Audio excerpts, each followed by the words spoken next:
ಚಿಕ್ಕವರು ದೊಡ್ಡವರೆಲ್ಲ ಸೇರಿ ಮರ ಬೆಳೆಸ್ಬೇಕು ಅನ್ನೋ ಆಸೆ ಉಂಟಾಗಿ ಪ್ರಯತ್ನ ಪಟ್ಟಿದ್ದೀರಾ. ನಾವು ಆಯ್ಕೆ ಬೆಳೆಸ್ತಂತೆ ನೀವು ಆಯ್ಕೆ ಬೆಳೆಸಿ, ನಿಮ್ಮ ಕುಟುಂಬಕ್ಕೂ ಒಳ್ಳೆಯದಾಗಲಿ, ದೇಶಕ್ಕೂ ಒಳ್ಳೆಯದಾಗಲಿ.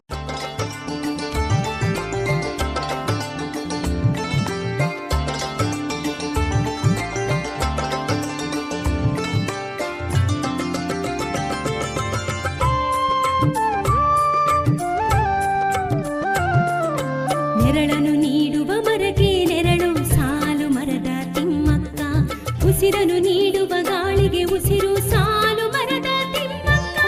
ತೊಂಗೆಯ ನುಡಿಸುವ ಹಕ್ಕಿಯ ಸ್ವರವು, ಮಣ್ಣಡಿ ಮಿಡಿಯುವ ಬೀಜದ ಮಂತ್ರವು, ಹಸುರಿನ ಹಾದಿಯ ವನ ದೇವತೆಯು ಸಾಲು ಮರದ ತಿಮ್ಮಕ್ಕ.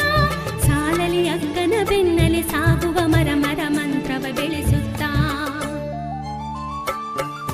ನೆರಳನ್ನು ನೀಡುವ ಮರಕ್ಕೆ ನೆರಳು ಸಾಲು ಮರದ ತಿಮ್ಮಕ್ಕ, ಉಸಿರನ್ನು ನೀಡುವ ಗಾಳಿಗೆ ಉಸಿರು ಸಾಲು ಮರದ ತಿಮ್ಮಕ್ಕ.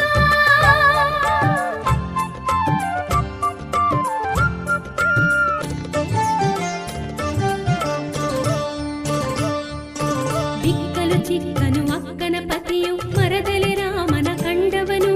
ಮಕ್ಕಳು ಇರದ ಅಕ್ಕಗೆ ಮರದಲ್ಲಿ ಬಾಲಕೃಷ್ಣನ ತೋರಿದನು. ಮಣ್ಣಿನ ಗರ್ಭದಿ ಟೊಂಗೆಯ ನೂರುತ ಗಡಿಗೆಯ ನೀರಿನ ಹಾಲುಡಿಸಿ, 4 ಮೈಲಿಗೂ ಹಾದಿಯ ಇಕ್ಕೆಲ ಆಲದ ಸಾಲನೆ ಬೆಳೆಸಿದರು. ಅಕ್ಕರೆ ಕಾಣದ ಜೀವಗಳೆರಡು ಮರಗಳಿಗಕ್ಕರೆ ತೋರುತ್ತಾ, ಮೈಮನವನ್ನು ಮರದಲ್ಲಿ ಮರೆತರು ಕಾಲದ ಗಾಡಿಯ ನಡೆಸುತ್ತಾ. ನೆರಳನ್ನು ನೀಡುವ ಮರಕ್ಕೆ ನೆರಳು ಸಾಲು ಮರದ ತಿಮ್ಮಕ್ಕ, ಉಸಿರನ್ನು ನೀಡುವ ಗಾಳಿಗೆ ಉಸಿರು ಸಾಲು ಮರದ ತಿಮ್ಮಕ್ಕ.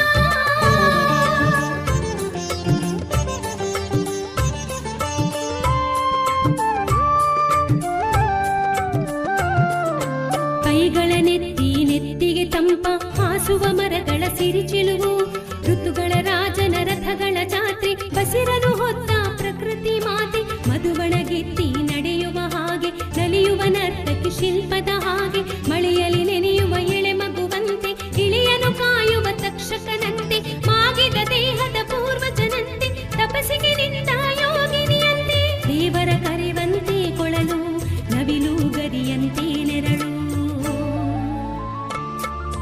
ನೆರಳನ್ನು ನೀಡುವ ಮರಕ್ಕೆ ನೆರಳು ಸಾಲು ಮರದ ತಿಮ್ಮಕ್ಕ, ಉಸಿರನ್ನು ನೀಡುವ ಗಾಳಿಗೆ ಉಸಿರು ಸಾಲು ಮರದ ತಿಮ್ಮಕ್ಕ.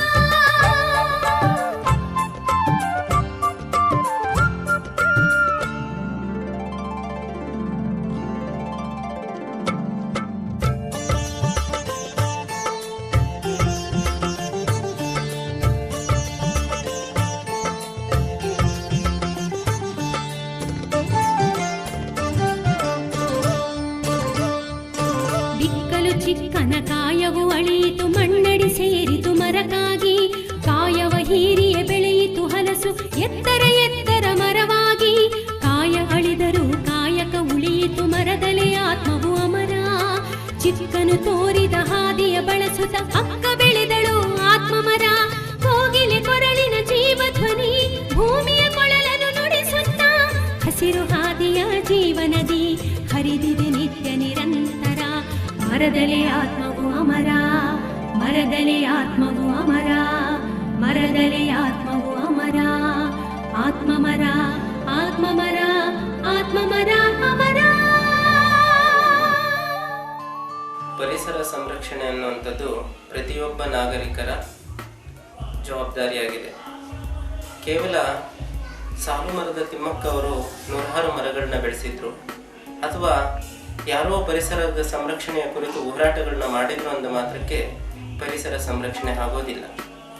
ಜಗತ್ತಿನಲ್ಲಿ ಇರುವಂತಹ ಮನುಷ್ಯರಾದ ನಾವೆಲ್ಲರೂ ಸಹ ಈ ಪ್ರಕೃತಿಯಿಂದ ಬದುಕ್ತಾ ಇದ್ದೇವೆ. ಹಾಗಾಗಿ ಈ ಪರಿಸರವನ್ನು ಉಳಿಸುವ ನಿಟ್ಟಿನಲ್ಲಿ ನಾವೆಲ್ಲ ಜವಾಬ್ದಾರಿಯುತವಾದಂತಹ ಕಾಯಕವನ್ನು ಮಾಡಬೇಕಾಗಿದೆ. ಇದಕ್ಕೆಲ್ಲ ನಮಗೆ ಆದರ್ಶ ಅಂದರೆ ಸಾಲು ಮರದ ತಿಮ್ಮಕ್ಕ ಅವರು. ಒಂದಕ್ಷರವನ್ನು ಕಲಿಯದಂಥ ನಿರಕ್ಷರಿಯಾದಂತಹ ಸಾಲು ಮರದ ತಿಮ್ಮಕ್ಕ ಅವರು, ಒಪ್ಪತ್ತಿನ ಊಟಕ್ಕೆ ಕಷ್ಟಪಡುತ್ತಿದ್ದಂತಹ ಸಾಲು ಮರದ ತಿಮ್ಮಕ್ಕ ಅವರು, ಇರಲಿಕ್ಕೆ ಮನೆಯೇ ಇಲ್ಲದಂತಹ ವಸತಿ ರಹಿತವಾದಂತಹ ಒಂದು ಗುಡಿಸಲಿನಲ್ಲಿ ತನ್ನ ಜೀವನವನ್ನು ಸಾಗಿಸುತ್ತಾ ಸಮಾಜಕ್ಕೆ ಏನಾದರೂ ಒಂದು ತನ್ನ ಅಲ್ಪ ಕಾಣಿಕೆಯನ್ನು ಕೊಡಬೇಕು ಅಂತ ಸ್ವತಂತ್ರ ಪೂರ್ವದಲ್ಲೇ ಯಾವುದೇ ಪರಿಸರ ಸಂರಕ್ಷಣೆಯ ಅಬ್ಬರಗಳು ಇಲ್ಲದಂತಹ ಸಂದರ್ಭದಲ್ಲಿ ಜನರಿಗಾಗಿ, ಜನರ ನೆರಳಿಗಾಗಿ, ಪ್ರಾಣಿ ಪಶು ಪಕ್ಷಿಗಳಿಗಾಗಿ ಹಣ್ಣು ಹೂವು ಕಾಯಿ ಬಿಡುವಂತಹ ಮರಗಳನ್ನ ನೆಟ್ಟು ಬೆಳೆಸಿದ್ರು. ಈ ನಿಟ್ಟಿನಲ್ಲಿ ನಾವೆಲ್ಲರೂ ಸಹ ಕಾಯಕವನ್ನು ಮಾಡಬೇಕಾಗಿದೆ, ಪರಿಸರವನ್ನು ಉಳಿಸಬೇಕಾಗಿದೆ. ಇದೆಲ್ಲ ನಮ್ಮೆಲ್ಲರ ಜವಾಬ್ದಾರಿಯಾಗಿದೆ.